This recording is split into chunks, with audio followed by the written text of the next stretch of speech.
Hey there, Sparks. This is Montina Portis with FullTimeSuccess.com, and I wanted to come along and do this video because I wanted to address the Michael Baisden. I don't even know if I want to call this an issue. How do you walk into your place to work, your office, and a door is locked and you can't get into work? I mean, that is, I don't know. But he has a commentary on his site, What's Your Plan? And if you're not familiar with what's going on with the story, as far as I can understand, is that Mr. Baisden went into work one day, the door was locked, he was back or a couple of days ago in March, and the show's over. It's not airing anywhere. It's done. Okay? So I like the commentary that he had up about what's your plan. And just today on my Facebook page, I said, you know, how many years have you been on your job or in your career? And people answered 7 years, 2 years, 27 years, 8 years. I've been on my job, my career, almost 10 years with my company. And there was one lady that kind of stuck out to me, sweetheart, over 27 years on the job, retired. And I'm like, wow, that's awesome. What does it feel like? You know, what are you doing? And she said nothing, which is good. Hopefully she's just enjoying that peace right now. But she has material to make hair products, but just doesn't have the money to get started. She's at a loss for funding after 27 years. Y'all, look, the 65-year plan is just over.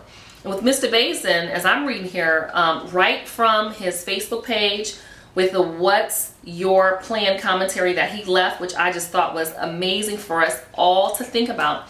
When I talk about having an additional income, an extra income, multiple streams of income, what's your plan? How many years have you been in your position? But what's your plan? If after 30 years you work someplace, 40 years, you work someplace, you're 60, 70 years old, what's your plan for next? He said that he once worked at a job that he hated. How many of you are working at jobs that you hate? You know, over the next 10 years, what would happen if you did choose to have another career? The same thing he said here was, so do you have a plan? Because I can assure you that complaining won't solve anything. And he says even to his Christian family, prayer alone is not a plan either.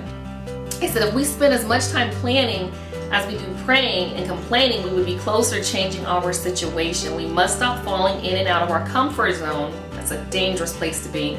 Take responsibility for our condition and commit to making a plan and following through with it. As the saying goes, those who fail to plan to fail. So I'm going to ask you, what's your plan? I want to know how many years have you been on your job or in your career. It's not necessarily an exit plan, but what is your plan to make an extra income? To have an extra income stream. You know, think about what would your plan be if tomorrow your company said, see you later. So again, I want to know what's your plan. Let me know your thoughts on what's going on with this Michael Baisden, you know, walking into his office and the door's locked. I want to know, okay? So leave me a comment below. What's your plan? How many years have you been on your job? And I'll see you in the next video, y'all. I appreciate you watching as always. Peace.